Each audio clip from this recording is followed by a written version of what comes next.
Can I beat Pokemon Xenoverse with only Fire-type Pokemon? This is going to be an adventure filled with mystery, challenges, and excitement. There are only two rules. We can only use Fire-type Pokemon, and we have to catch as many Fire-types as possible. So, let's go. And so our journey actually begins. We see our quote-unquote dad in the game talking to a nurse, and then we get to actually decide on what we're going to play as. We decide to play as, of course, Ruffle here, and the male character. We are talking to our dad, Versil, and we're actually heading out to just kind of do a little bit of exploring with him. He shows us around, and then he finds 3 Pokeballs of 3 starter Pokemon, and he decides to let us choose one. Of course, we're going to be going for Trish out because this whole video is all about only using fire types. That's our challenge, so let's see how that goes. Either way, as we then wake up from this simply being a dream, we go and talk to our mom, and we realize it's our birthday, which means it's time to get out of the house. Of course, our mom doesn't want to let us go, but our grandma says, hey, you should do it anyways and go learn how to battle Pokemon. So we take down a little Weedle in just a simple little battle, and then we, run into our mom, Clover, who is angry. So she challenges us to a battle where we gotta defeat her to be allowed access to actually leave. She has herself a Jigglypuff, which is one of the most annoying Pokemon in existence, just because it sings well too much. Either way, we take it down with a few embers, and so she has accepted defeat. And ladies and gentlemen, this is where our journey is going to officially begin, as now we have our Pokemon as well as the permission to actually go out there. Either way, we go around, take down a few different trainers, and run into a kid that teaches us that we can send our Pokemon in to do like searching in little dungeons and stuff. So we send in our Trish out to do exactly that. Either way, we make it to Hadwarf City, where there seems to be a flame and the city is burning. However, we run into a man who then uses his Suicune to stop the fire. Either way, we head over to Stardust Beach, we do a few battles, a little bit of leveling, and just kind of see what's going on around here without really learning too much, except we run into this guy again whose name is Aster. He gives us a Xeno Ball, and then we get to find our first Xeno Pokemon, and it's an Elekid. So this is a, I guess a version of Elekid that has a different typing. It's from the Xenoverse. So we try to capture it with a Xeno Ball because it is a fire type, which means yes, it can join our team, and so there it is. Our first partner is now there. After doing all this, we head to the beach again, and we talk to Briny here, but apparently we can't really go with him on the boat just yet until we defeat the Hadwarf gym. We go inside and we realize quickly this is going to be a grass-type gym as we make it through a bunch of different puzzles. I'm gonna be honest, this game has some of the craziest puzzles you'll ever see. After defeating some of the people in here, we finally reach Basil, the gym leader himself. He's gonna be using specifically grass-type Pokemon. He's got 2 of them, so it shouldn't be too problematic for our end of this deal. Morlul is out first. We simply go for an Ember here, hoping it does enough damage, which is not enough to take down in a singular hit, so we go for a second one, which is enough to take down the Morlul. However, next up is a Xenoverse, or I guess a Xeno-formed Spiritomb, at least I think it is, and this thing is also a partial grass type, which is kind of weird. So we lose actually Trish out here. We go into Elekid, who manages to finish things off with a few different embers, because it takes a bit of time to take this thing down. But after doing that, ladies and gentlemen, we got ourselves our first gym badge, and we've defeated and gotten the root badge from Basil. Now that that is sorted, we go back to Aster, who tells us, hey, well done, I've got a bit of a mission for you. Go with Mr. Briny to Proxima Island. Go there and talk to this guy who's going to give us the Xenoball prototype. After doing that, we have to head back to Aster, who is actually a little bit angry about that worker for simply being a lazy pants and not actually doing his job and just taking a vacation on Proxima. He gives us this glove, which you're going to be able to use HM moves. And after doing all this, we now have a ticket to get onto the SS Comet, this specific ship. Now that we're on the ship itself, we do a little bit of exploring. We find different things, as well as this guy right here who sells items, so we make sure to buy a few in case we do need them, and then we make our way down into the tunnel here. As we go here, we run into a strange man who, we don't really know who he is, but he thinks that he thinks we're famous because he's heard about us, and he gives us a secret potion because apparently he works for Aster and those guys. So we appreciate and take it, and then we meet the captain, who seemingly is a bit sick. As we're talking to him, Mario, one of the crew, actually runs in and tells us that we're going to be crashing into something. And so all of a sudden, the ship crashes and we are shipwrecked, and we land on Darkhole Island. As we're now here, I actually decided to do something weird. I tried to actually steal the stuff in Marlin's bag over here, or in his box. I try to steal it, and so he battles us, and we take down, actually we lose to him and his Meowth. He's got a bit of a Xenoverse Meowth as well here. We do a bit of exploring in the jungle here, as it is a large one on this island, and after doing a little bit of that, we eventually get down to this beach. Now, once we're on the beach, we actually use our secret potion. We give it to the Lapras to try to help it out and revive it. Once we've done that, it actually helps us by allowing us to ride on its back. Now that we can do that, we ride over to the ship itself because we're looking for something. We want to understand what actually caused all that stuff to happen. What's the reason for the ship going down? Well, it looks like it's specifically a Sharpedo. It seems to be the leader of the Xeno Pokemon or the X Pokemon, and it's a Xeno form of specifically a Sharpedo. This thing is crazy, okay? I'm not really sure. I could be wrong. You guys can correct me. I think this might be a partial dragon type one. It's really weird. It's definitely got, I think ghost typing on it. Either way, we had managed to actually defeat it after a few tries, and so the shock attack has been stopped. Now we run into Taraxo again, and he helps us by teleporting us with his Alakazam over to safety. Now that we've been teleported, we reach Polaris Town. Here, a little kid called Wolfrey tells us that his Pokemon was basically stolen by some bullies, so he asks us to go inside of the, cave and look for his Pokemon and save it. We just managed to run into a few different Pokemon here, some new Blingrims here, so this is a brand new Pokemon, and then we run into Min and Mun, who are the two people that stole the little doggy. So our job is to, of course, take these two fellas down. We take them on, and they've got themselves a Drowsy and a Blingrim on both ends here. We, of course, got Elekid and Trishout. We're able to take down the Drowsy as well as the Blingrim after a few hits. The Drowsy goes down to 2 of the Embers, and then we just have Blingrim left to work with, which of course is a ice type because it's found specifically in this cave, so we take that one down without too much hassle. And after doing this, we've saved the doggo, and then we take him back rightfully to where the owner is, and we give it back to Wolfie, who actually is really happy about it. It actually gives us HM, I think, Rock Smash. Now that we have that, we're able to Rock Smash through locations that specifically require Rock Smash, but then we run into these guys. Now we haven't run into these guys yet, but we have a researcher as well as this dude who seems to look like a robot, and we receive an odd earring from the guy right here, the researcher, because he recognizes us as one of the people working for Aster. Now that we have the actual, earring, we head into Neutron City, which sounds like Jimmy Neutron, and we run into a girl dealing with, again, some of these weird robot-looking dudes, so we decide to help her out, as these two thugs are just causing problems. So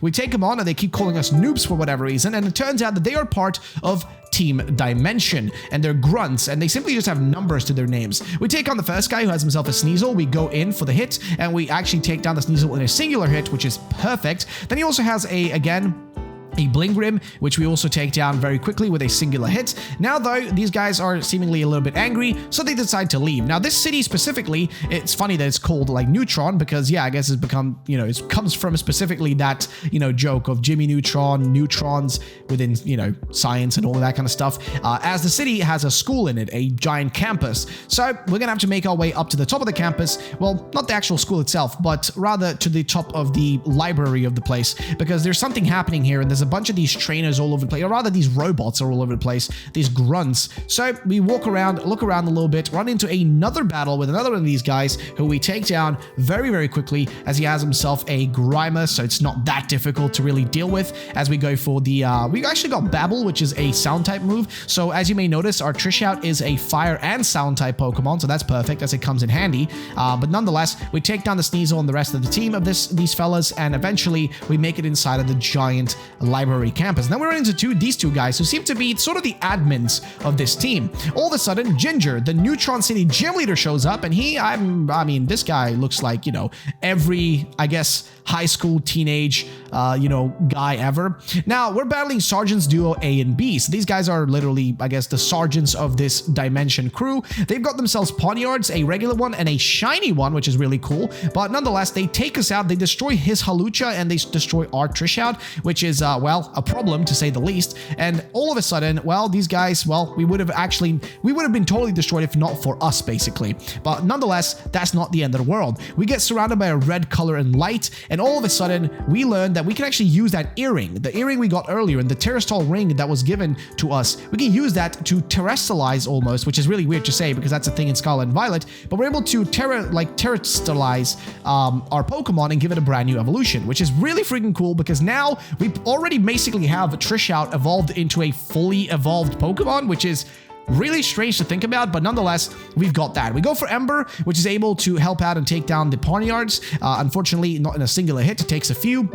Halucha comes in and destroys the shiny Poniard, and we're able to take down the other Poniard very quickly afterwards. So we've taken down these guys, and their teams and all that. So they're going to now scram and leave, which is good for us because we need to go and take on the gym here. That's exactly what our goal is. So we head down. We, of course, make sure to heal ourselves up. But before we can even go and take on the gym, Alice from earlier, who has a little pink Pikachu, shows up and decides to battle us. She has 2 Pokemon, so again, should not be that difficult of a actual situation. So Squawkbird or Shawkbird Bird is the first one up. It is, I think, a partial electric and also flying type, so we're able to take it down with a few hits. It does take a bit of time though, but eventually once we do get it with an Ember, it is done for. So what's the next Pokemon? Well, it's of course going to be the Pikachu, which you saw earlier. It's, I think, I'm assuming a fairy type Pikachu just because of the coloring, because usually fairy types do have more like pinkish and reddish colors. So we're able to take it down effectively and very quickly. And now that we've done that, there's Love in the Air apparently is an achievement we get, which is really strange. Now we make it into the city gym. We talk to this guy who looks oddly familiar to somebody else we met before. I wonder. Either way, we find one of the keys, which is necessary to go into the different rooms here, the different classrooms. We run into Mary Jane and we're able to take her on in a battle. Now she has a Timber, so it's not too much of trouble for that. In that regard, we've got basically a bunch of new moves. We do get hit by a Rock Throw, which I thought was going to do more damage than it actually did. But now that we have Fire Fang instead of Ember, we're able to do a little bit more damage, because I do think our Trish Out, I could be wrong here, I do think it is more so a physical attacker than a special attacker. I could be totally wrong. I didn't really look much into the spread on it and, you know, what's more, you know, useful on it. But nonetheless, Riolu is up next. Here, we actually get really lucky. We're able to use Babble and whatnot and take down the Riolu in no time whatsoever. Mary Jane, though, does give us the access to the Amphitheater key. And now that we have that, we just go through the different rooms and get everything we need. Eventually making it into this room where these cheerleaders are waiting for another battle. So now that we have this battle going, well, we defeat them in no time as they have a mascot and a Scraggy on their side. So our team is able to take him down relatively easily. Mascot falls and Scraggy also falls after a few hits because, well, they just weren't that difficult. Also, we have much higher levels at this point, so that's also helpful as well. We got Classroom B's key now. Now that we have that, we can head into, of course, Classroom B, but we kind of do that very quickly, and then we meet up with this guy right here who's the janitor. And it turns out the janitor is the final person we got to actually deal with before we can get access to the courtyard where we can specifically go and deal with the gym leader himself. So after defeating his first Trubbish as well as his Krogunk, we take him down and he now gives us access to the key. In this case, is the key to the schoolyard. So now that we have that, we can head out there. The schoolyard is, of course, also going to have a few other battles for us. For example, once we head out there, there's a few people blocking the path, like these jocks, basically, that are blocking the path up. So we got to deal with the first guy who's, well, just kind of annoying because at this point, we've already done so many battles. You would expect that we'd get access straight away. But we got to defeat Alan here with his Beefly, which we take down easily because I think it is a bug type of sorts. So not that much trouble against it. You also got Yemen, which is a really cute little, like, I think partially fighting type Pokemon, but nonetheless, after getting him destroyed, we can now go and take on the person we've been waiting for, which is Ginger, and he is the gym leader of the Neutron City Gym. So here we go. Now, I'm not really certain exactly what he focuses on in terms of typing. I just can't really recall, but he has kind of a mix of like fighting type Pokemon, I guess. So Passimian is up first. Here we go for the Fire Fang, hoping he does enough. Our speed falls very harshly right there, which is a little bit worrisome as he goes for the Power Up Punch, which of course is going to make him stronger, but as long as we make sure to take him down with this one Fire Fang, we should be fine, which we do. So luckily, that's not a problem. He has a Pyukumuku. Here it hits us really hard, but we're able to survive, and then its attack actually rises, but we go for a Fire Fang, and luckily it's a one-hit KO, and it destroys the Pyukumuku, which is good for us. Hawlucha is up next. Here we go for the same thing. A single hit is all that's needed, and so we've taken down another gym leader, and our second gym badge is now in our hands as we now reach and get the match badge, which actually looks like an American football, which is really weird. Nonetheless, after dealing with that, we actually receive a hoverboard from Ginger, and then we use that to actually just, well, you can use it for traversing. It's the equivalent of having a bike in a regular Pokemon game, but nonetheless, now we have a Pokeboard, and so we gotta head out to the next location as we make it into the next route. But before that happens, a sinister cutscene plays where a strange person that we've never seen before seems to be talking about the red energy that seems to be eluding from our Pokemon and us as well, which is really weird. He wants that power. So we make it into the next route, and as we make progress here, we're trying to get our way all the way to the next town. Before that, though, we run into Aster, who wants to show us some stuff, just basically showing us that there is like glitches in the world, as there seems to be a connection between the Xenoverse, which is an alternate reality, and our world as well. We then make it into Stellato Town, and here we go to, well, I guess Vince's Fish Market, and before we try to leave Stellato Town, we run into, again, this guy from earlier that was looking at us, and his name is Trey. and he has a Pokemon called Savold, so it's time to actually battle it. So we send out Trish out, which is able to do a decent amount of damage with a singular hit, but then we get taken down, so we got to rely on Elekid to finish things up, which he does. And so now that we defeated him, well, he realizes, okay, maybe I should not, you know, underestimate this guy. I mean, clearly he was dead wrong about us, and so he fears us a little bit more now, which is good for our side of things because we don't want to deal with him. Now we're in the String Forest, and this place is really weird. It has a mechanic where you get poisoned if you go inside of the, I guess, the muddy, like, swamp for too long. So you got to make sure you get out of it quickly enough. But after dealing with basically a bunch of mud and a bunch of just annoying stuff, we run into these kids that seem to be stuck and just kind of frozen almost, as we realize that they have been taken under the control of what seems to be a Xenoverse Galvantula, an ice type one. And this is honestly a really scary looking artwork, and that's one of the cool things about this game. It has a lot of really cool artworks all over the place. Like, it's a really cool custom game, and I think one of the top best games ever from a fan-make creator. Galvantula falls to about 2 hits though, which is great because it just couldn't stand much against our fire moves. And so we freed the people here, and they actually give us a bunch of items to help us out through our journey, which is really great.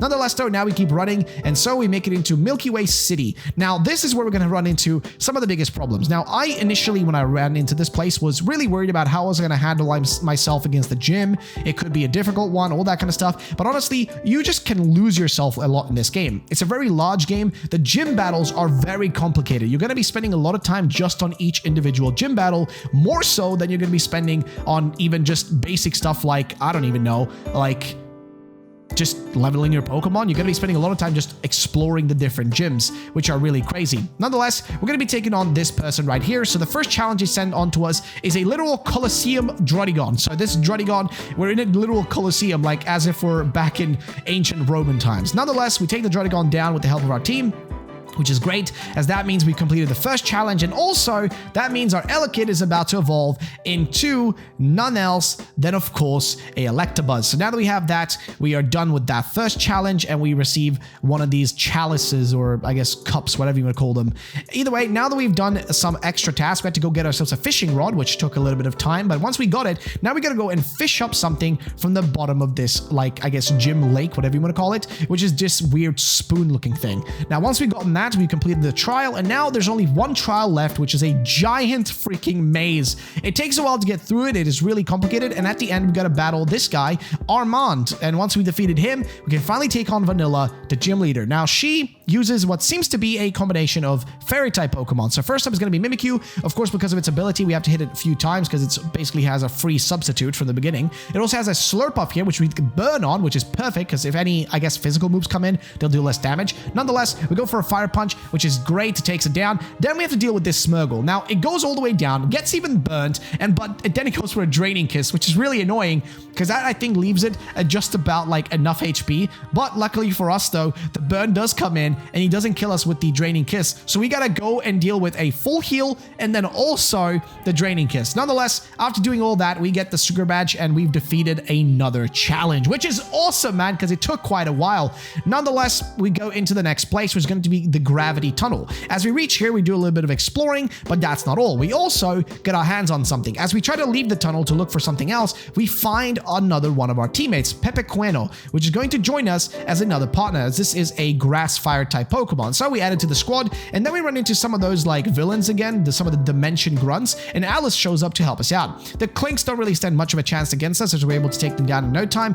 and same thing for their Golbat and Houndour, as they just really don't stand much of a chance, being taken down with the help of Shockbird from Alice's side. Now that we defeated them, they asked us to spare them, and we run into Jerome here, who lets us take one of these actual fossils that they were trying to get their hands on. Now that we have that, well, we've dealt with the team, and we can head into the next location, which is Route 7. Route 7 also is going to lead us into Ishtar City, where everybody seems to be under some sort of trance. It looks like they're all sort of controlled by something, and we run into one guy called Joel, who's the only person who actually isn't controlled. As we talk to him, we discover that there is a reason for all this happening. There seems to be a Xeno Pokemon, specifically a Gengar, that can actually speak in the human language, who seems to be causing all these troubles. He sends these two guards called Autumn and Matt to actually, battle us, so we take them on, and Croconaw and Marini are, well, going to be a little bit problematic to deal with. Marini falls to a singular hit. However, Same thing cannot be said about the Birigiri, which is a weird fish-looking zombie thing. And then we take down the crocodile. However, we still got to deal with the fishy, which eventually we are able to defeat as well. So the Gengar is a little bit angry, and now he's going to force us into a battle with him as well, which is in itself going to be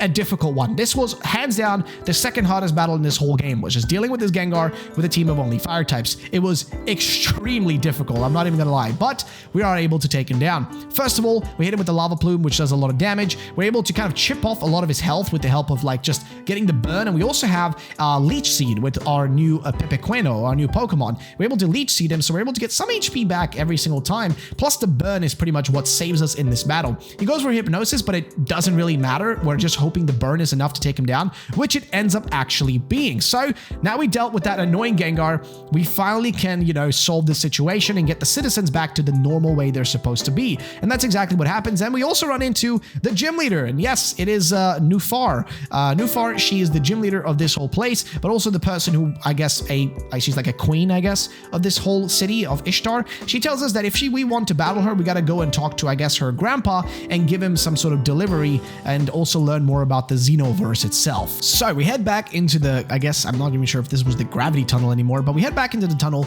go to Route 12, and then make our way towards the top of this mountain. We also find a dragon gem, which I don't really have any use for, but eventually we make it over to Four Bell Town, where we run into this guy, Radames, who tells us that, well, he'll give us the location of the guy we're looking for, the grandpa, if we defeat him. So we take him on. He's got a Steelix, so, well, not too much trouble there. We go for the flamethrower, which takes him down easy peasy, lemon squeezy. Nonetheless, after this, we receive location of where the guy is, and as we make our way up, we run into Taraxo again, who just gives us a few items and just a nice fella all around.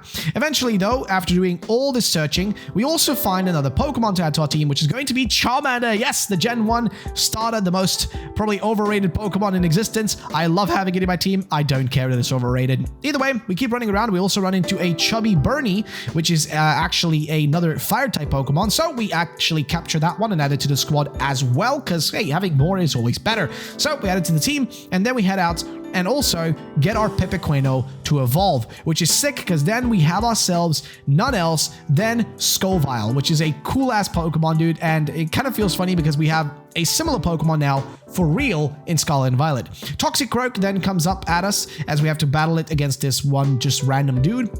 We burn it to death, and then we go and make our way further up the mountain. As we're just making, I guess, progress, we get to a Pokemon den, and here we just do a little quick puzzle to get a few things, and then we capture a Houndour and added that to our team as well. So our team is finally getting a little bit more solid, but then we find the old man, and he seems a bit angry, but he tells us a story and tells us to meet him in a different location as we're going to head into the Zenith Cave, where we're specifically going to get in touch with the Xenoverse, as it's all connected to this giant legendary that has a sort of influence on everything and is kind of the one ruling the Xenoverse itself. Either way, he tells us that we have to go and meet evil. We have to kind of, face against it. So we do exactly that as we head into this kind of almost like a bloody looking lake. It's really weird. And as we go inside of there, we reach the Xenoverse and find somebody that looks oddly similar to us. It turns out it's our alter, the alter ego or the alter version of us as a character. And well, he turns his Trish out into kind of a Xenoverse version of it, like an evil version of it, and we have to battle him,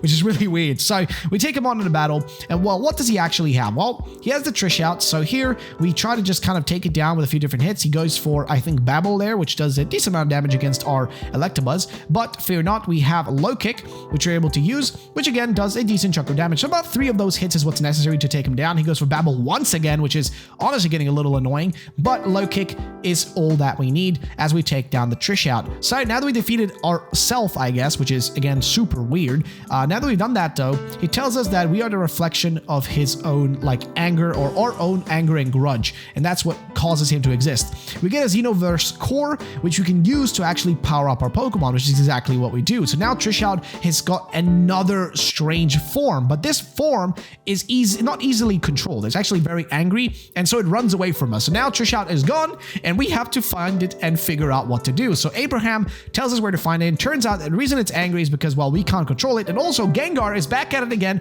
causing trouble. He's the reason this is happening, so now we gotta deal with our own Pokemon. But we get the help of Abraham, he actually gives us his evolution. He gives us his special evolution, and we can actually use it in this battle to take our own Trish down. Electabuzz does come out, but it's not really able to do much because we're already low, so we got to rely on none else than this Scaleon. So that's basically a dragon-type version of, I guess, an evolution. It's like a dragon evolution, and we go for a Dragon Dance just to set ourselves up, and then, of course, we have to use the Dragon Claw. Now, again, I will point out, this is just something that's given to you in the game no matter what. It's not something you actually ask for. So yeah, we end up using the Scaleon to take Trish down. We go for the Dragon Claw, which is just incredibly powerful, and so we've taken Trish down and also calmed it down because it's our starter Pokemon, so we can't let it go. Nonetheless, though, we also receive the ability now to use Icarium H, which is basically a, well, HM move, which is simply fly. So now we can fly around the map to wherever we really want to. So we go back to Ishtar City, where we're going to meet up, of course, with the gym leader, and well, we're going to talk to her and tell her about everything that's happened, which she, well, thinks is great that we were able to reach her grandpa and gain the ability to actually fly around. Now we're gonna head inside and take her gym on, and this place is a maze and puzzle like no other, man. This place is just crazy, okay? You have to do a lot of these weird puzzles, try to walk on the exact blocks, not walk on the wrong ones like I did in this instance, and fall down into these traps. So yeah, it's a bunch of puzzles that you gotta go through, make sure you don't get stuck in them, and you even have to do the, like, unknown alphabet later on, which is really crazy. Nonetheless, after doing all of that, we finally reach the leader, Nufar, and well, she uses specifically water-type Pokemon. We go for Hyper Voice against her Birigir, which is a weird-looking, like, undead fish. It's really sad to look at it the way it looks like. Either way, Honshin is another one. Here we, of course, use the help of Electabuzz, which is able to do quite a bit of damage with those low kicks, which are really strong, by the way. Cofagrigus. So this is actually a water-type Cofagrigus, which, again, super weird, super strange, but it simply seems to work. We use, of course, Scoville to take it down with the help of a few, like, of our moves. We got Grass Knot in this case, which later on will be replaced by a really cool new move in this game, which is brand new to this game specifically. Nonetheless, though, a few more Grass Knots and Melodic is gone. Now that gives us the victory, and we receive another badge, the title badge in this case, which looks pretty solid. So now that we sorted that out, we're of course going to make our, you know, I guess, haste towards the next location. In this case, we enter this forest, or rather this desert, and run into a little Ponyta and a Rapidash who seem to be kind of pissed off. The Rapidash thinks we're trying to harm the Ponyta and goes after us and attacks. This is also a Xeno version of a Rapidash. Now, luckily for us, it is seemingly easy to take down. We get the burn on it and are able to take it down with like Fire Blast and whatnot, which is great. However, I will tell you right now, this Rapidash, well, this Rapidash is a bit harder normally. Trey comes up against us and, well, he just seems to want to help us and meddle in Team Dimension's things and what they're up to. As we find one of the Team Dimension, I guess, leaders, admins, whatever you want to call her, and she's basically taken one of the little Ponytas as a hostage and demands the Rapidash to work for her and be on her side to stop, I guess, you know, us, and then the Ponyta will be given back. So the Rapidash goes up against us and uses its Storm form, which is another version of this Xeno form, I guess, that makes it way stronger. So this thing is disgusting. I'm going to tell you right now, this whole game was very difficult, okay? Xenoverse is a relatively difficult game, but this specific battle right here, because we had a type disadvantage for the most part, we really struggled. It took a few tries, took a few attempts, took a while to figure out how to beat this thing, but eventually, once we figured it out, it went our way. We got it down to super low HP, took all of its HP bars down because this is a boss Pokemon. And eventually, with the help of Scoville, we're able to take it down with a few Grass Notes. Now, like I said, really difficult battle, but luckily, after a few tries, finally we got it. So now that we defeated that Rapidash, Dahlia here goes away, and this guy, Cowboy Neil, looks oddly like Woody from Toy Story, if you guys can't tell. So either way, we defeat him in his Buffaland, and after dealing with his little squad, we make it into the next location, which is the Steelix Gorge. In here, we run into, of course, Trey again, as well as those, I guess, sergeants we met from earlier in the, I guess, in Newton Town, which, well, these guys seem to be kind of annoying again. They really want to battle us and just stop us, and they seem to be quarreling with each other as well, which is really strange. They are seemingly robots, though. They've got themselves now Bisharps instead of the Ponyards we had to deal with earlier, so they are going to be a little bit more difficult to battle, but nonetheless, we do have, of course, our friend here, Trey, on our side, helping us out as well, so he's able to take down quite a bit of HP on them, just with a few of his moves, and Scoville comes in, takes down the first Bisharp. However, the shiny one still remains, so we're going to try our best here to take that one down as well, which we of course do with the help of our team as well as with our friend over here. He goes in for, I think, a flamethrower or something there, which is great. So these guys have now freaked out and they've lost the battle, which is good for us because that means we have to deal with them less and less every single time. Nonetheless though, Panita now wants to join us, but of course we can't use it because, well, it isn't a fire type. We'll make it to Weestar City, or Vestar. So this is a western city. It looks like kind of a, I guess like a, you know, the old west type of vibe, but it seems like this team here, it's like a I want to say fire truck team, a firefighting squad, and these guys are specifically here trying to, like, you know, stop some weird ghost taking over one of the haunted mansions here. So we head inside with the team to take on the Wild Bull Station and to figure out what's going on in here. We get the help of Minta as well as her squad with Will here and a few other people, and as we make our way around, we find the salon key and also find other ways to get to where we're supposed to be headed. However, one of our squad members here gets actually possessed, but you know, by whatever Pokemon is controlling this whole place, because obviously he's going to be a Pokemon, and so we have to battle them to stop them. This guy Chrysler has himself a Pikachu, which we take down with the help of Electabuzz, not that difficult, and then he also has himself a Metang. Same thing here, after a few hits, we're able to take him down. Of course, he's going to hit us a few times there with the Metal Claw, actually, I think only really once, and then after that, it's not really that difficult. With Clang, same thing, easy peasy lemon squeezy, has that almost double weakness, I think, against us. So, we take him down, and now we have to deal with the other guys who are all getting possessed. So pretty much the whole team is getting possessed now. The whole Geist team are actually being possessed by these guys. So we take down his team with the Charmeleon, the Houndoom, and whatnot. They all fall very quickly to our team and squad, and so now we make it over to Will, who we have to do a whole labyrinth to reach Will, but Will uses a combination of water type Pokemon, and one of them is this brand new fish looking thing, which is Kidoon.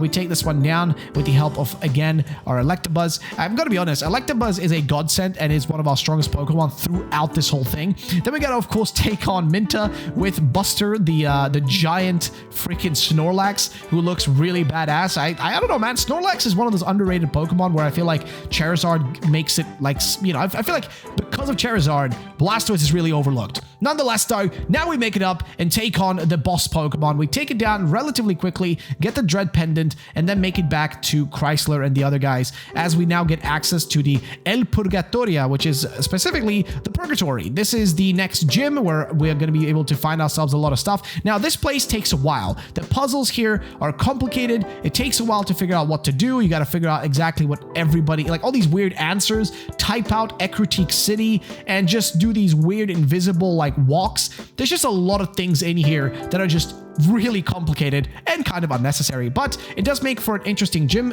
you know, situation and an interesting gym design. Nonetheless though, now we gotta go and capture all these criminals who escaped, and after basically defeating all of them, we go back inside the gym, and now we can finally battle Caspar. Now Caspar is the guy who leads this gym. He's kind of like a weird mix of a sheriff, a rocker dude, and just all around cool looking guy, okay? Lampent is up as his first Pokemon. In this case, we're able to take it down relatively quickly with some decent damage. However, he goes for the Hyper Potion, which is just annoying, to be honest with you guys. We go for the Lava Plume because we don't really have better moves to go for. It's not maybe the best thing in the world to use, but it is relatively, like, good. It just does a decent amount of damage, especially when it gets super effectiveness, but in this case, it doesn't. So we don't get any crits, we don't get any super effective moves. Instead, we have to use Trish out with the Hyper Voice, and then we have Scarfasmo, which is the weirdest looking creature I've ever seen. It is I mean, it's a scary looking Pokemon. It looks like a combination of, like, I don't even know, a Lycanroc and a bunch of other things. He also has a Cacturn. This thingy, luckily Scoval is strong enough to be able to do most of the damage against it. The Shadow Ball does come through though, which does a decent amount, but not enough to be anything to worry about. The Flame Burst, however, is going to be able to do most of the work and finish off this Cacturn, leaving us pretty much in a position where we only have to deal with the Palossand. And same thing here, with the help of Scoval, we're able to take it down. And honestly, God bless Scoval for being one of our best Pokemon, man. Either way, we've taken him down. The Despair Badge is now ours, and we've taken down the Cowboy himself. So, now that we deal with that, we've got quite a few badges, but it seems like none else then, of course, Team Dimensions are back at it again, being annoying, difficult, and causing trouble. So we gotta go down here, deal with some of their members, and specifically this guy right here, who's a grunt. He's taken one of the people, I think the conductor of the train, as a hostage, so we deal with his Magneton with a Fire Punch. Again, Electabuzz is becoming stronger and stronger every single battle, and we also eventually will evolve him. There is a third evolution, which you guys will see later. However, I didn't actually record the moment I evolved it, so I don't have footage of that, but I do do have the actual footage of me using the evolved form because it is a really cool one. And just wait, you'll see that a bit later into the video. Nonetheless, though, now that we're in, we're gonna deal with the boss, okay? This is Victor. He is one of the main people at Team, I guess Team Dimensions is what they're called, and we gotta deal with him. Now, we go through a bunch of memories because it turns out that this guy actually has our dad. He's the one who's, I guess, kidnapped our dad, and all of a sudden, this anger and this, like, grudge of ours bursts out, and all of a sudden our altar makes its appearance and blows up the train, man. And it's just crazy, okay? The Suicune comes out and saves the situation and freezes things over to make sure nothing goes like super crazy. And now we're in our altar form, so our character has basically gone nuts. He doesn't really, you know, act the way he should be acting, and is a little bit more on the evil side. We make it onto the top of the train, which is a really cool sequence, by the way. This looks just so sick. But we got to battle one of the other admins. Of course, it's going to be Dahlia again. She is, well, relatively easy to deal with. Her gloom doesn't really stand much of a chance, and most of our team is just easily dispatched with a few, I guess, like Fire Fangs, because that's really all that's needed. They're all, like, weak to us anyways. Scoval on the other team, though, is a bit more difficult, but we go for the Fire Fang,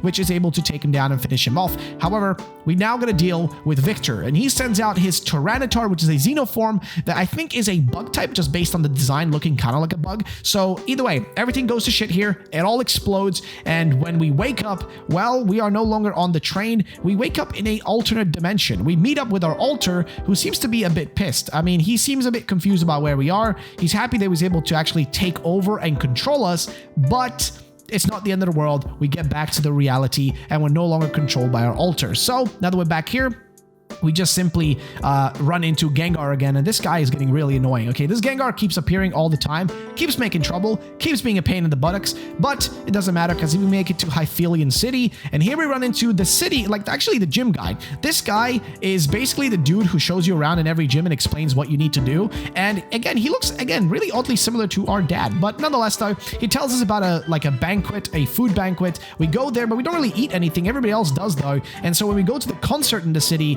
everybody's seemingly sick, and it turns out it's because of this big guy. So this Slurpuff went and poisoned a bunch of food, made all the citizens, poisoned, and then ruined the concert of the gym leader of the city. So now we gotta deal with this, you know, Xenoform, I guess, Slurpuff. And oh boy, this guy was something, okay? This battle was relatively difficult, but with the help of, I guess, Charizard here, we're able to do quite a decent chunk of damage and take it down. So it took a bit of time. It was only really like 2 tries, and we got it after that. And turns out the Slurpuff really didn't want to do any harm. It actually really liked Wallace Daddies, who's the gym leader, by the way. He likes his music, and he just wanted to make everybody happy, but didn't know that his, well, I guess his food that he made was going to be poisonous. Now that we're inside a gym, there's a actual QR code for an Instagram page there, which you guys can scan if you want to. We need to look for a bunch of these passes to unlock access to the, you know, next floors.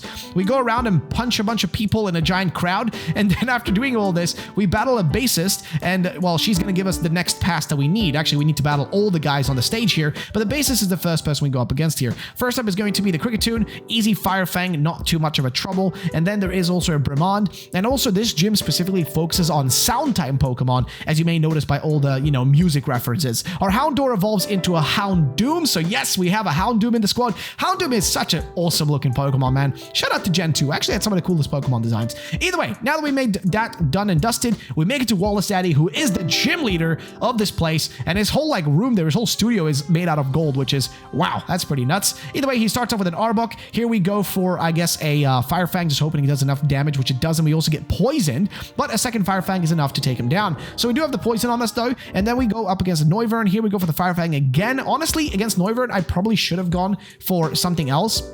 Should have gone for one of our other moves, but nonetheless, we switch over into Electabuzz, and he also has that Slurpuff. It joined him. So the Slurpuff that was causing trouble actually joins his team, and it does a decent amount of damage and takes Electabuzz down. However, we defeat it with the help of Charizard, and then Charizard is able to also take on and do a lot of damage to Pyroar before we're able to finish it off with a Flame Wheel from Scoville. So this battle was quite a handsful, but we only really have Scravroom left to deal with, which is a motorbike Pokemon, which is really cool to think that this existed as a ID from fans before it even even was made by Game Freak. So Scarlet Room is burnt, and luckily for us, because of the burn and because it doesn't do as much damage from physical moves, we're able to take him down and get the beat badge. And now that we have the beat badge, ladies and gentlemen, we only have a few badges left before we're able to take on the Elite Four. But before we get that sorted, we do have a few other things we need to deal with. So now we're in the city, we go around, we get to the airport, where we got to battle Alice again. Alice has now become just one of our, I guess, rivals, if you want to put it that way. And it's a little problematic, okay? She's all over the place, and she always wants to battle us. So she has a Harrow Hook, which is again a electric partial type, so it is a little bit annoying to deal with here in this case, but we are much stronger than it. I think we even have a type advantage, because I think sound types are good against electric types. I could be wrong about that, but I think they are. So we take that one down. Hysteric is the one that's next up, and then Pikachu is the last one, and same thing here. We take him down in no time whatsoever. Now that we've dealt with Alice, we go inside of the actual airport itself and look around, but we realize we're not really looking for anything there, and instead we make it to Route 9. Now that we're in Route 9 though, we run into somebody new. It looks like a kid that, well, I guess he dresses a little bit like a Decidueye, which is really cool, by the way. Decidueye, one of my personal favorites. I mean, it's the mascot of the channel, but the kid wants to battle us, so we take on the Decidueye and with a singular hit, destroy it. He tells us all about a Feraligatr we can use to make it into the village. So we ride on top of this shiny Feraligatr all the way into the Dorado village, which makes it sound like El Dorado, but hey, I digress. Now that we're in the village itself, we make it up to one of the temples, and it looks like the cardinal, the leader of this village, the person that's here, he's actually angry about where his child is, which is actually the kid we were battling earlier with the Decidueye. So he gives us HM, I guess HM cut is equivalent, and then we make it over here to try to get to the top of the temple where our dad is. However, we're stopped by some of the guards. We defeat easily because they use mostly grass-type Pokemon, as we then try to make our way all the way to the top. The kid says, well, the dad seems to be in danger, so let's go and help him out and save him. But inside of the actual dungeon here, there's a bunch of these guards, so what we do is, one, we battle all of them to get one of the masks, because we basically need 3 masks. The first one is this one, then there's another one, and a third one. Once we have all of these, I guess, like different masks that match up with our actual starter Pokemon, once we have all of them, we can put them inside of this, like, place over here. But first we gotta deal with the Alakazam. So now that we plug all these guys in, we're able to unlock the next room. And well, what's going to be there? Well, possibly the solution to where the dad is of the kid we were trying to help earlier. So now that the door is open, it's time to head inside. Once we get inside of the door though, we run into, well, Victor again. You guys remember Victor from earlier on the train? Well, he's back at it again, baby. He's here, and he actually has a Xeno boss version of a Roserade. So this is going to be interesting. So this is a boss Pokemon again. We send out Trish out to begin with because it's our starter. It's the first one to go out. It's able to do a little bit of damage, but luckily with the last Boom Burst, we're able to defeat it. So deadly, I guess, each achievement is now ours. But then we run into Trey again, and it looks like Trey has also been taken over by the Xenoverse altar in this case. And so either way, he goes away with Victor, and now we meet the dad, and then we're done with that, and we can head into Vegas City. So now that we dealt with the whole jungle arc, we go into Vegas City, and here we're going to be battling another, like, I guess, big gym leader. It's going to be the Sunshine Circus gym leader. So first of all, this person here doesn't actually want to do their job as a gym leader, so she just sends out a bunch of, like, circus people and clowns and stuff to deal with us instead. First up is this girl who uses a Hawlucha. We go for, I think, the Fire Fang and then the Boom Burst to take down the Charizard as well, leaving her with, I think, really just one Pokemon. So, well, we take her down. Then we have to deal with Goliath here, who is a literal Goliath. He even has a Conkeldurr, which kind of looks like him. And finally, it turns out that Gengar is back at it again. He's here too, and he sends out a freaking Incineroar and a Pyroar. So now we deal with more Fire-type Pokemon. And honestly, man, this Gengar is getting on my nerves. He just keeps showing up all the time, sending trouble down our way and making my life a misery. But nonetheless, Pyroar falls quickly, and so the only thing that now remains is actually, well, the gym leader. So we run into the gym leader, and she doesn't seem to want to deal with us, but we go outside and talk to her grandpa, who tells us, hey, you beat the shit out of my granddaughter, and I will make you meet the final gym leader, because, well, we only really have 2 badges left to get, and one of them is from this gym leader right here, but there's another one that's also missing. So Rapidash is our first Pokemon, and she has a pretty strong team to say the least. Rapidash falls quickly though to Trish out. Next up is going to be Incineroar. So here we slap him up with the Electaburst. Then there is also a regional form, I think, of Toxapex. I'm not sure if it's a Xeno form or a regional form. I can't really tell the difference. But we go in for Scoval as well as Charizard, which are able to take the Toxapex down. However, there's also Goombear, which is a big old looking boy. I mean, look at him, dude. He's just giant. Goombear does not survive for long though, as Trishao takes him out, leaving us with the victory and the brand badge. However, we're still missing one badge now. We still need one more. And where do we get that one? Well, the old man promised he would tell us, and he told us you got to go to the Kanto region to get the last badge because that's where it's located. So now that we, well, I guess received the information and a plane ticket, we decide, okay, time to head over to Kanto. We make it to Vermilion City and their airport and go to the old Vermilion gym. Inside, we meet a familiar face. You guys may recognize him. It's none else than the man, the myth, the legend, Lieutenant Surge. So Surge actually used to, well, be the gym leader in, I guess, the region where we currently are in, like the Xenoverse region. He was actually the leader there, but he decided to leave it because the same way he abandoned, I guess, his gym in Kanto when he got really bored of being a gym leader there. So we take on his team. He's got a Klinklang, just a mix of, I guess, steel type and electric type Pokemon, kind of a mixture of both of those, which is strange because I expected mostly electric types. And then we have this badass Raichu, man. So this is, I guess, a partial steel type Raichu, and it's so freaking cool. It looks like a futuristic version, almost like a paradox form of it, which I think is awesome. Nonetheless, we get our final badge, the honor badge, and it turns out we can get a bit of a background or backstory to specifically Surge. It turns out that, well, once he couldn't find satisfaction in battle, and after losing, like, you know, his position with Team Rocket because he was a part of them, he went over to, well, our region here and became a gym leader there too before running into a bunch of trouble. He tells us to go to the Eldiv Casino back in the Vegas City, because specifically here, we might be able to find the core of Team Dimension, specifically where all their bad stuff is going down. So we battle one of the grunts blocking the path, make it down into Vegas sewers, and as we're going through the sewers, we actually gain access to a secret door that leads us to Team Dimension's base. Then, now that we're inside of here, we get a deal with Trey, who of course is one of the members of Team Dimension. However, he seems like a good guy, so we make sure to battle him but not harm him too much. He has a Chima-Ooze, which is just a giant glob of stuff. I mean, it looks kind of like a muck. He also has a Rexkium, which we also take down pretty quickly, as well as a Sabolt. So Sabolt here does a decent amount of damage to us. We go for the Fire Punch with Electaburst, which is also right there. By the way, Electaburst, if you haven't realized, is the evolution of our Electabuzz. So it's actually evolved now, which is sick. Instead of being a version of an Electivire, it's a brand new Pokemon.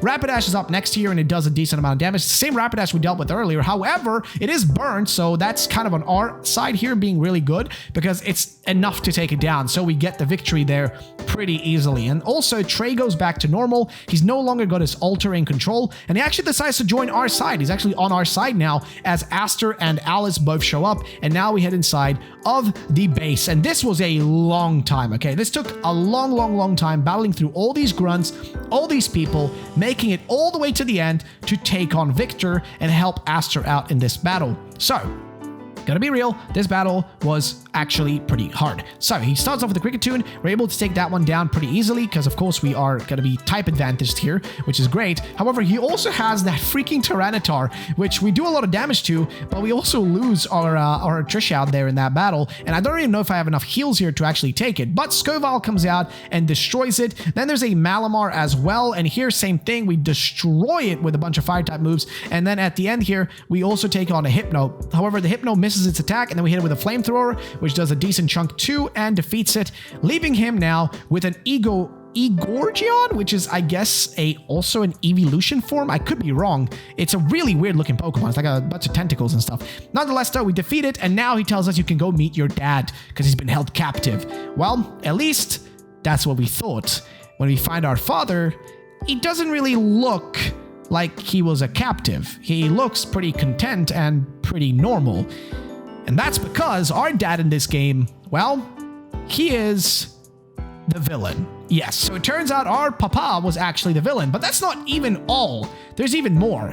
Our dad, the Dimension Commander, is actually silver. So this is something we get to learn. He's apparently, silver. He actually fled from the Kanto region so that he wouldn't be associated, or actually the Johto region rather, to not be associated with his dad anymore. But then he kind of like saw that his dad tried to enter the Xenoverse dimension, and he was, well, basically killed by a legendary inside of the dimension itself. And he decided, you know what?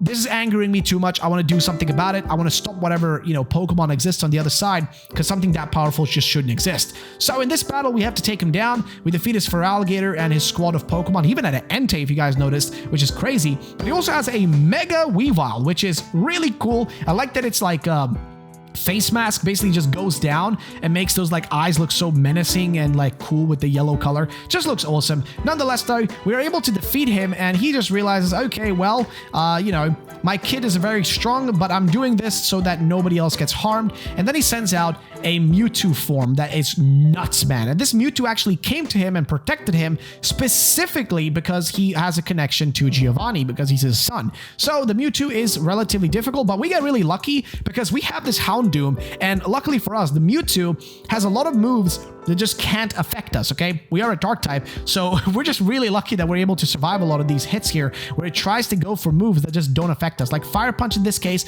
doesn't do anything because we have Flash Fire, and then on the other hand, when it goes for a Psychic type move, it doesn't do anything because we just don't get affected by it. So when the Shadow Ball comes through, it's the only thing that can really do anything to us, and so we're able to finish off this battle with the help of one of our other Pokemon, in this case Charizard, and we're able to get the win. But honestly, Houndoom did most of the work against this Mewtwo. It was able to stop it because of that. Either way, though, now that we dealt with that, we can actually enter the Xenoverse, I guess, dimension with the help of everybody else, like Aster and also, of course, Alice. And so Trey is going to join us as well. We go inside of the dimension itself, we hop in, we got a few revives in case we need them, and we see our dad go into a void. And as we go in there, we find what seems to be the ultimate legendary, a Dragolisk. Now, Dragolisk is the thing that killed Giovanni and took his life, and so we jump in and try to battle it. Now, I'm going to be real, we instantly lose this, okay? Dragolisk is an extremely powerful Pokemon. You just can't expect to take it down so easily. It's just very strong, okay? That's all you can really say. It's an extremely strong Pokemon. So we tried to take it on. We are actually losing the battle before all of a sudden a Pokemon shows up, a legendary, Luxfion, who helps us out and takes Dragolisk down. However, it's not enough to fully defeat it, and instead it goes into a crazy form where it actually takes over none else than Silver. It takes his body and controls it and tries to battle us with the help of his body. So we go up against the Dragolisk with the help of our whole squad. But again, this thing is way stronger than us. We're able to pretty much defeat it with the help of, again, Burns, and also setting up some Leech Seeds with the help of Scoville, and that's the only thing that keeps us going here. Otherwise, I think we would have been done for. I don't think we would have stood much of a chance, but we did have the Burns and, of course, the Leech Seeds to keep us afloat. Nonetheless, though, we get taken out of the, I guess, different dimension we were put into, and there's no longer any control by the Dragolisk over our dad. And so, all of a sudden, this Dragolisk just turns into a giant planetary mucus. I don't even know what to tell you what this thing is. It just turns into a giant ball of pure energy, pure Xenoverse energy, and it's about to destroy the world. So we got to do something about it. And with the help of our altar, we're able to combine our powers and let our little Trishout evolve into a brand new final form. And that's exactly what happens. Trishout has now changed into its final version, its final form, its strongest form as well, by the way, as we also learn a brand new move, which I think is Star Boom or Star Burst, something along those lines. It's basically just a really powerful move. We go for the Flare Bits, though, to start things off against this question mark Pokemon. However, it is very strong. I'm not gonna lie. This thing is very powerful. And with the help of our whole team and also with the Flare Blitzes, we're able to take it down with the burn. Just honestly, the burns are so powerful, man. The burn hacks are so strong. Either way, we actually decide that, hey, it's, we've done it. We've stopped the Dragolisk, but we need to let it live. We can't fully delete it from the universe. It needs to still exist to keep balance. And we leave Trey behind because he wants to stay there and learn from Dragolisk. We get back here and we run into, well, a person who's kind of pissed off at our dad. And then we learn that, hey, it's about time we take on the Elite Four. We've gotten all the badges now, so maybe it's time we actually take them on. However, in this game, they are a bit different different than in other games. They're not actually called Elite Four. They're actually called Cardinals. So our mom tells us, hey, it's great. You know, it's about time. You got an invitation to go take them on. So you got to do it, man. You got the 4 Cardinals to deal with. And so we head through the Victory Road. And as we get to the end of the Victory Road, we run into none else than, of course, Alice, because yeah, she is our rival. Of course, she's going to want to have a final battle with us. So she goes right into it, man. She starts off, of course, with her Hero Hawk. We destroyed that one relatively easily. Again, I think also flying type Pokemon are weak to sound type. Again, I could be wrong here, but I think that's the case. Either way, we take down also her weird little Wisteria Pokemon, which is just weird. Espeon is up here next as well. We defeat it, but Trishout almost dies in the recoil there because, well, it just does a lot of damage. And it leaves us really only with one Pokemon in this case, which is Pikachu to deal with. And here we go for the Fire Punch, and boom, bada boom, boom, Electabuzz destroys her. And there it is. Alice, well, loses, and she also gives us Pikachu for free if we want it, which is pretty nice. Nonetheless, we make it inside of here. Of course, buy up a lot of potions and items that we might need, and then it's time to go and take on the Elite Four. And oh boy, this was interesting. First up is Chua. Now, this is the father of the kid we ran into earlier, you guys may remember, in the jungle. And this fella, well, he starts off with a Sigilyph. Here we go for the Fire Fang, which does a decent amount of damage. It's not enough for a singular hit, though, and he goes for the full restore. And it's mostly just a back and forth here until we finally get a final hit in before he just stops using the full restores, man, because he had a lot of those. Claydol is up next. Here's double hit, and it takes down the Claydol as well, just Fire Fanging through most of them. We go for Starburst against the Tapu Fini, and this Tapu Fini, I'm not sure what typing it exactly is. I am not certain. There's also a Persage, which is, I guess a Persian evolution form stuff. It switches out, though, into a Nebula, and here we go for the low kick with the help of our boy Electabuzz to defeat it, leaving only the Persage left to be defeated as well, and that is it. That's the first battle completed. Mensana is now our completed achievement, and we defeated the first Elite Four. Next up is this person right here. We actually ran into this individual, Neva, earlier, but this battle is easy because it is all ice types. So Beartic goes down, Avalugg goes down. Same thing goes for also the rest of the team here. We're going up against a Sasquatch, which is just weird. We also have to deal with another Pokemon, which is going to be Walrein. Here we just switch into Scoval and use Energy Ball, which is enough to take down both the, I guess, Walrein and do a lot of damage against the Tapu Lele. However, we end up losing Scoval here and switch over into Charizard, with the Fire Fang being almost enough to defeat it, but we have to go for a second hit. So, Cool Temper, there it is, another achievement. We defeated the second one. Now, we have to deal with the next one, which is going to be none else than this fella. We actually ran into him at the end of the adventures earlier, and he's like the third Cardinal. So, he has himself a team of just Flying-type Pokemon. Again, like I said, we have a lot of advantages here, so we just simply spam a bunch of Starbursts, as well as any of the, I guess, sound type moves that we do have. Just keep spamming them and doing as much damage as we possibly can. Tapu Koko comes out, we defeat him too, and finally we have to deal with Xatu. So there it is. The third battle is completed against Peyote, and now we have to deal with Abraham. You guys remember Abraham from earlier in the game? Well, he's back at it again, and this time we're dealing with him and his team. Of course, he had a Scaleon, so that means he's probably gonna have a team of, like Dragon-type Pokemon. So that's exactly what he's got. He's got himself a Turtonator first up, then also a Haxorus, which we don't manage to take down in a singular hit, and I think he even heals himself here before he actually takes down our Trishout with the Dragon Claw.